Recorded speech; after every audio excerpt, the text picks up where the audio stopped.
Okay, coming back, I guess video 7 now. Just to sort of bring you back up to speed, we were talking about different kinds of Arabic.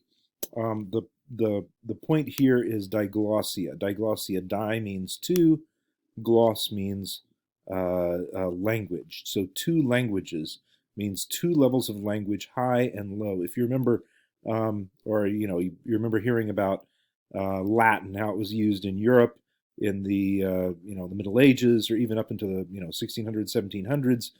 If you were educated, if you had a university education, you learned Latin. This is the same in the United States. Thomas Jefferson and James Madison all learned Latin and Greek at school up until it was taught until the 1920s, Latin and Greek. So everyone had to know Latin, and that was so that they could communicate because the language of the written word was Latin. The Europeans came from all kinds of places, Spain and France and Italy and Germany, speaking dozens of different languages. And the only language that everyone spoke was Latin. So Latin was the lingua franca, as they say. Um, Even though when you're back home in Rome or in Naples, you would speak Italian on the street with your family. Once you got up in front of the cameras, basically, you would switch over to Latin so that everyone in Europe could understand you. And so this diglossia existed in many parts of Europe in the past, and it exists in the Arab world today. Every Arab country has two different languages being spoken simultaneously uh, by educated people, by journalists, by religious scholars. Um, these people can all form unique, authentic sentences in formal Arabic. But then to order a coffee or to ask how the day went, they'll switch to colloquial Arabic, which sounds very, very different. Here is a map of all the different kinds of Arabic spoken. So, goodness, this is not very useful. Oh, there we go. Okay, so there's Gulf Arabic, Bahraini, Najdi. This is in Saudi Arabia, Omani in Oman, Hijazi also in Saudi Arabia, Shihi, I'm not sure where they speak that, Dhofari, Yemeni and Somali, this is all Yemeni type languages down here. And then you get to Egypt, and you can see there's Upper Egyptian is here. This is more sort of Sudanese or Nubian. This is Upper Nile Valley type Egypt, very different from Arabic um, of the Delta and Cairo. Uh, Here's the Bedouin Arabic that they speak in southern Israel and the Sinai, very similar to the Red Sea coast Arabic. Moving right along, you see Libya has one kind of Arabic. Chad has a different kind. Sudan has Sudanese Arabic. Tunisian Arabic is spoken up here, Algerian out there, although there is quite a bit of sort of this Libyan style here.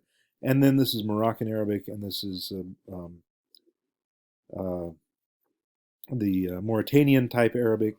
So you can see that the Arabics, there's many, many different kinds of Arabics, and sometimes they vary widely. I'll get up another chart here in the next video. I don't want to stop because I got to keep moving. But in formal Arabic, if you say I want to go to Beirut, you say uridu an adhaba ila Beirut. Um, uridu with a R, Oreedu. It comes from arada, which means to desire. Um, Adhaba means to go. Dhahaba means he went. In very formal Arabic. If you want to say it in Lebanese Arabic, you say Biddi ruh li Beirut. Biddi means desire of mine, is to ruh, to move. Ruh meaning spirit. It's a sort of a old-fashioned word. You see it in the Bible too. Um, if you're in Morocco and you say I want to go to Beirut, you say Bagit Nimshi. Bagit Nimshi. Baga means to desire. Nimshi Masha means to walk. And you put an N in front of it because you're in Morocco. Nimshi. It's a Bagit is I wanted, I desired, and then Nimshi I am walking to Beirut. And if you're in Egypt, you say Ayaz. I is ruch. Again, ruch, but I is an active participle meaning desiring. So it's just a huge contrast from one country to the next, uh, and just impossible for people to communicate. So if you are in Tunisia and they have a conference for engineers, and you have an engineer from Iraq and an engineer from the Emirates, and you have an engineer from Egypt, and they turn up at a cafe, um, and they want to have lunch, they can sit there and they can chat because they're all engineers, they're all university educated, so they all speak formal Arabic for hours. But then when it comes to ordering the tab, they can't communicate with the waiter because the waiter only speaks French and Tunisian Arabic. So it's just a mess. Back to the lecture. So we are looking at the manuscripts here. This particular manuscript that he found was in the National University Library in Jerusalem, but it had been in the Cairo Geniza. The manuscript was a letter written in the summer of 1148 from a man in Aden to his friend Abraham ben Yiju in Mangalore, which is now in India. See maps of Ifriqiya, Malta, Cairo, Fustat, Aden, and Mangalore. So these are all the places. This is where Ben Yiju is from.